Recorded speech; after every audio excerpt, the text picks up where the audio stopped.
आदरणीय मातृशक्ति व सभी धर्मनिष्ठ सज्जनों, आज मैं आपके समक्ष जो चर्चा प्रस्तुत करने जा रहा हूं वह है बागेश्वर धाम अर्थात धीरेंद्र शास्त्री के संबंध में।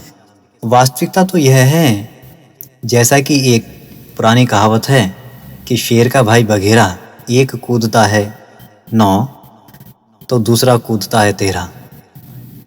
पाखंड रचने में कम कोई नहीं है।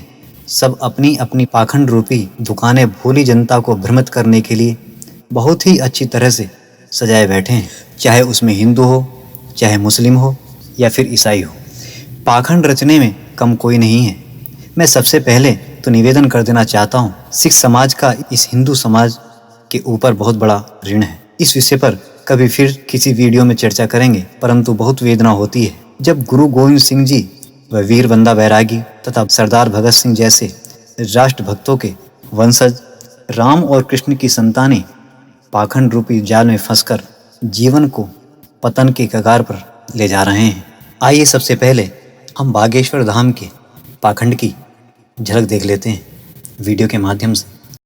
जांचों के बाद ही बताते हैं। जांचों के बाद, लेकिन हम बिना जांच के लेके बैठे कहा है जी जी, कोनो मशीन नहीं लगाई है और हम धरे कहा है कि इन्हें दिक्कत का है। पढ़िए, बेटी को पूरे शरीर में दिक्कत बनी है, खून की कमी, पीलिया बनने के बाद कमजोरी बनी, दिनारी खिलाई गई जो लीवर पर अफेक्ट है, 2019 से कैंसर बन गया, कृपा हो जाएगी, आशीर्वाद। किसी ने पूछी है आपसे, इनको रीढ़ की हड्डी की दिक्कत है, शून्यपन है, कमर के नीचे शून्यपन है, नस का नाम L3 L5 S1 तीनों में दिक्कत बनी है। डॉक्टर ने लाइलाज घोषित कर दिया है।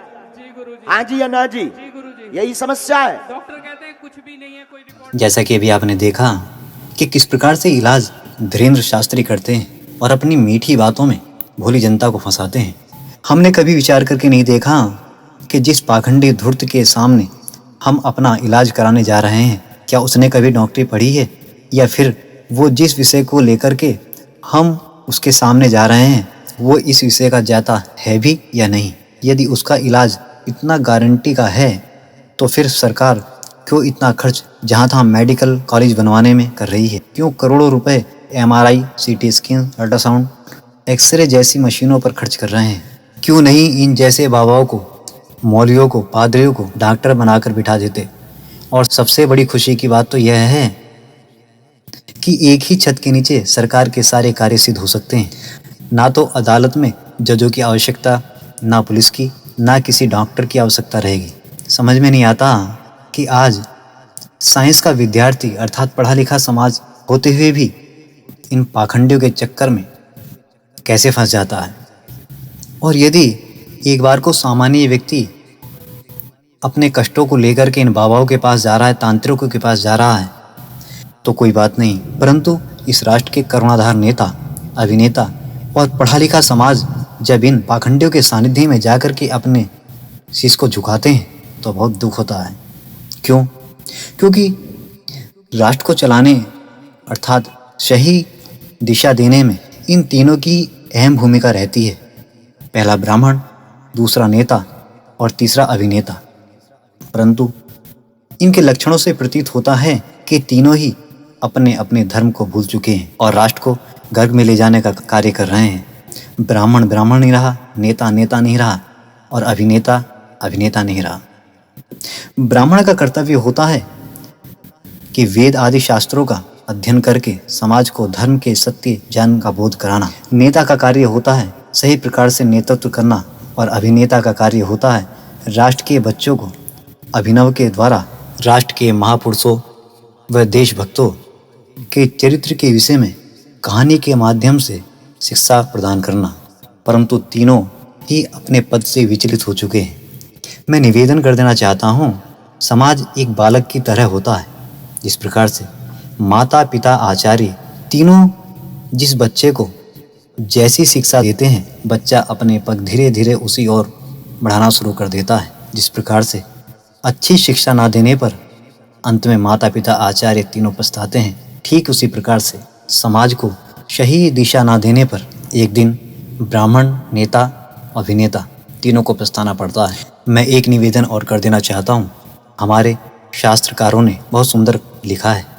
अपूज्या यत्र पूज्यन्ते पूज्यानाम च अवमानना त्रीणि तत्र वर्तन्ते दुर्भिक्षम मरणम भयम। अर्थात हमें जिसकी पूजा करनी चाहिए हम उसका तिरस्कार करते हैं, और जिसकी पूजा नहीं करनी चाहिए हम उसका सम्मान करते हैं। वहाँ पर 3 घटनाएं घटित होती हैं जो विद्वान लोग बताते हैं। पहली, उस देश में भुखमरी आ जाती है। दूसरा, निरपराध व्यक्तियों की हत्या होती है। और तीसरा, सभी लोग हर समय एक दूसरे से भयभीत रहते हैं। सो आज समाज में देखने को मिल रहा है।